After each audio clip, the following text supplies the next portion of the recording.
imagen de este socavón en Concón, a pocos metros de un edificio. Yo creo que no dimensionamos el problema hasta que vimos la imagen del dron. Porque esto ocurrió anteayer.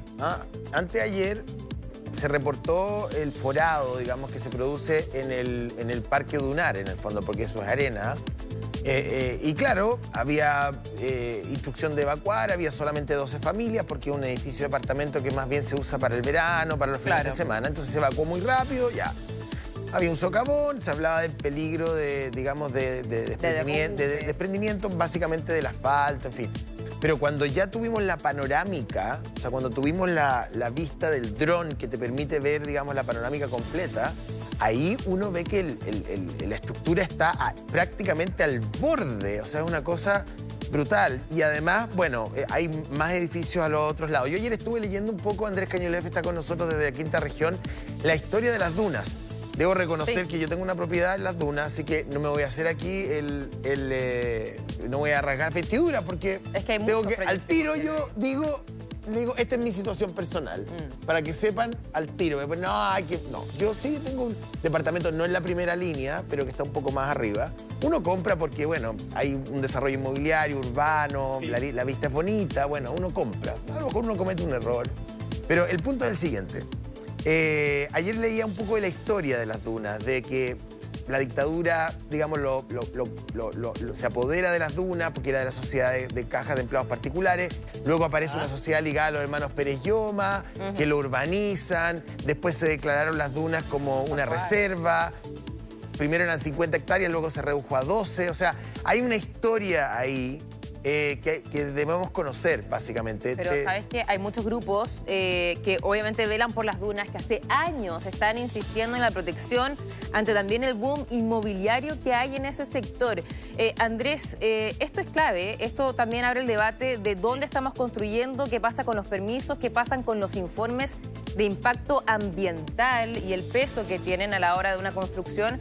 Pero también explícanos en el fondo qué pasa, porque vemos también que en este socavón sale agua y es ahí donde nace este problema que ya había sido detectado el 10 de agosto, o sea, ya se venía con antecedentes. ¿No es así, Andrés? Muy buenos días. Ahora sí te escuchamos y vemos en vivo y en directo. Natacha, sí, pues Natacha, José, buen día. Sí, mira, esa es la discusión que sigue, Yo creo que efectivamente tenemos que sentarnos a revisar dónde estamos construyendo, cómo funcionan los planos reguladores. De hecho, ayer en la mañana me tocó a mí estar en Talagante, donde se vivía también un problema similar porque estaban las casas construidas arriba de una zona inundable. Pero ¿qué es lo que pasa acá? Lo cierto es que escucharlo es tremendo, pero verlo es impresionante. Es gigantesco el socavón que está aquí en Concón y que pone en peligro ese edificio, el edificio Kandinsky, que está amenazado de caer después de estas lluvias tremendas que vivimos en la zona centro-sur de nuestro país. Y bueno, lo cierto es que efectivamente esto desde agosto que ya hay antecedentes de que la situación no estaba bien. El 10 de agosto, entiendo,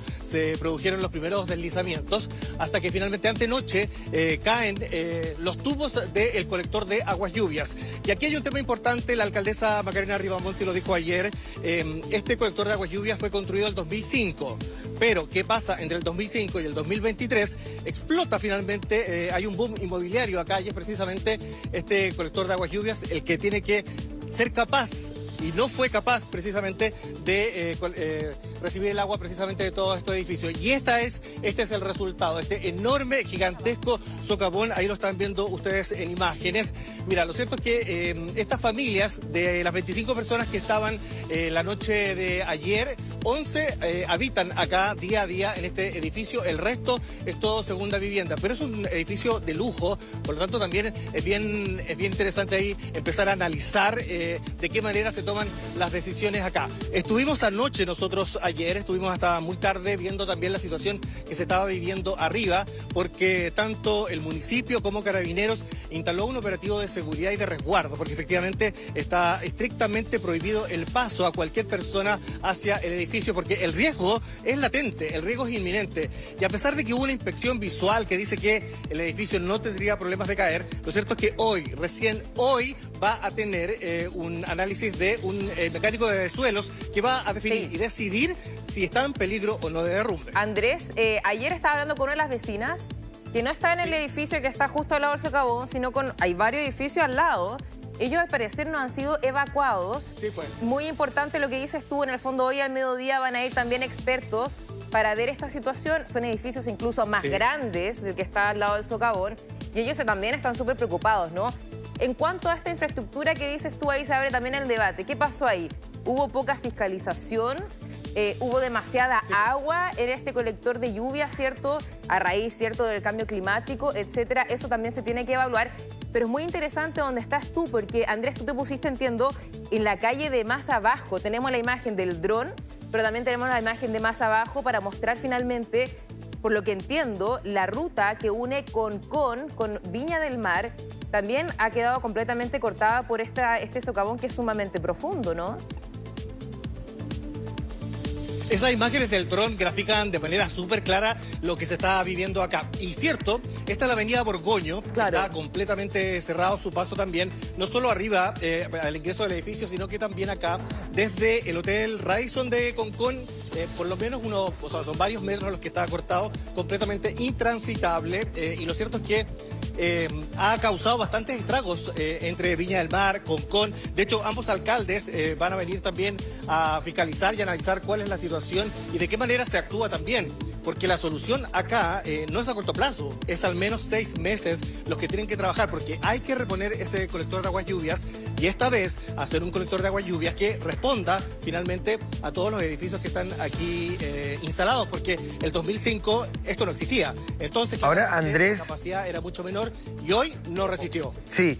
Una pregunta, porque ya, la imagen es bien brutal, digamos, y casi cinematográfica. Sí, lo que más preocupa es que no es cine, es realidad. Si fuese cine... Muy. Ahora, ¿hay riesgo de derrumbe del edificio, sí o no, digamos? Porque, digamos, uno puede ver muchas cosas, pero la evaluación, me imagino, es técnica, va mucho más allá de simplemente una prueba visual. Entonces, la pregunta es, hoy día...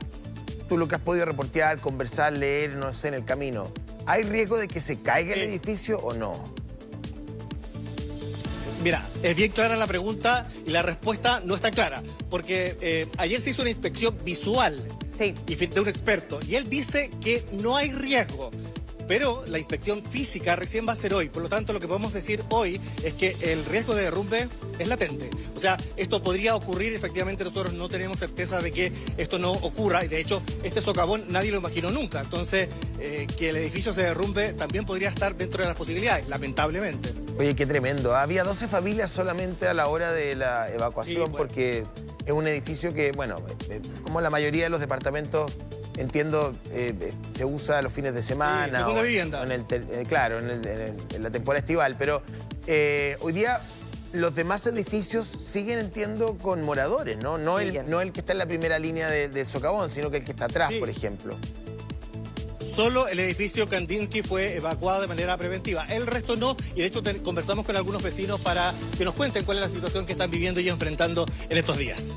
Ahora fíjate que, bueno, está bien, hay una crítica a la decisión en algún momento no política, básicamente hace 30, 40 años, de permitir que esto ocurriera. Ya, ok, es súper admisible, se ha dicho muchas veces que son zonas donde eventualmente habría que tomar más resguardos para poder construir, ya, ok. Pero también aquí hay otros actores, porque probablemente esa inmobiliaria es financiada por un banco. O sea, muchos...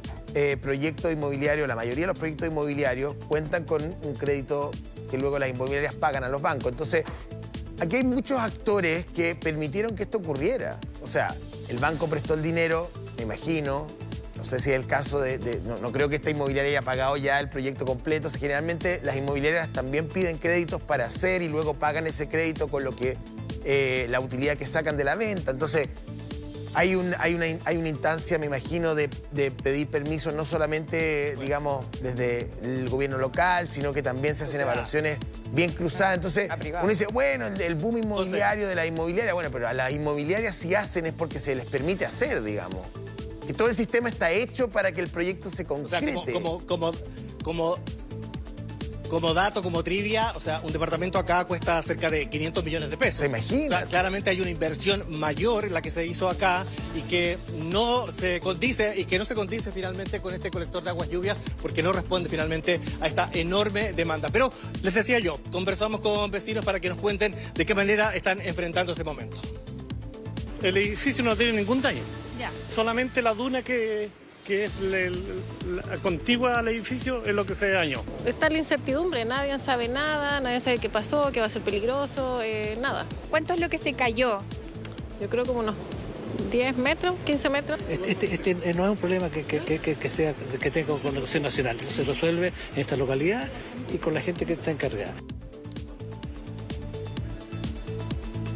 Ahí está, la gente bastante clara también respecto de que este es un problema local, pero lo cierto es que es un problema que afecta a todo Viña del Mar, a todo Concón, a la región de Valparaíso en general, porque lo sabemos, nosotros estamos sobre la avenida Borgoño que está completamente cortada, intransitable, y esto provoca claramente estragos en el tránsito de esta ciudad. Por eso conversamos también con la alcaldesa Ripamonti y también con la Seremi del MOP de esta localidad para saber de qué manera enfrentan ellos esta situación, porque no solamente es la solución inmediata, sino que también cómo se resuelve de aquí en más cada construcción que se realice en esta zona.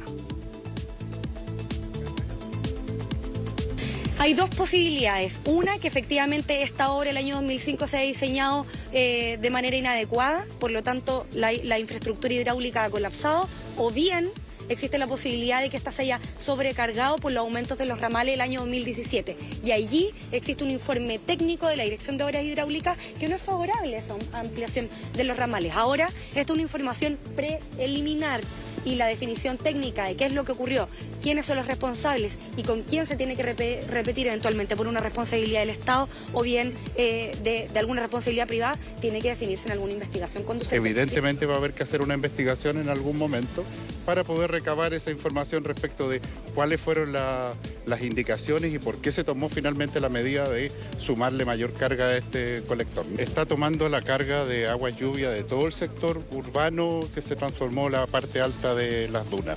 Todos los edificios que están sobre las dunas. Tanto la primera etapa como la segunda etapa. Que probablemente cuando se construyó esto, Andrés, en el año 2005, no se pensaba que iba a llover de forma tan intensa en poco tiempo. También puede ser un problema de fiscalización, etcétera, mala construcción. Eso se tiene que ir evaluando. Pero tú dabas con el clavo con algo. Andrés, claro, es verdad, pero tú decías algo muy importante. Hay muchos edificios que se han construido en las dunas. ¿Qué pasa con eso? ¿Qué va a pasar finalmente con la fiscalización? Y a mí personalmente me preocupa mucho los vecinos que todavía están en esos edificios cerca, porque claro, ayer hubo una inspección visual, pero hay mucha gente que sigue viviendo ahí. Y ojo, otra pregunta que yo me hacía ayer, ¿qué hay en ese lugar donde estaba el socavón? Era una calle sin salida. Afortunadamente no había ningún local, no había ningún edificio, no había ningún auto con alguna persona, etcétera. Pero esto, ya considerando que es muy grave, podría haber sido aún más grave. Entonces realmente hay que hacer un trabajo ahí de harta fiscalización, no solo ahí, sino que en todas las dunas de Concón. Es un punto clave.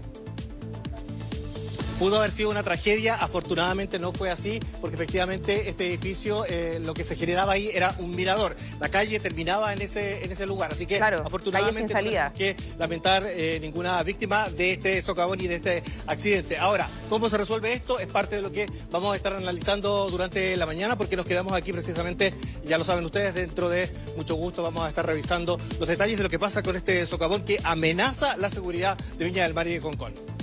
Y los permisos de construcción que quedan como tema, porque lo que pasó en Curicó también, ahí en un condominio, que también eran casas de entre 200 a 300 millones de pesos. Ahora, ninguna vivienda, ni vivienda social, ni la más cara, tiene que estar construida en una zona riesgosa. Partamos por ese principio, digamos, independiente del valor que tenga.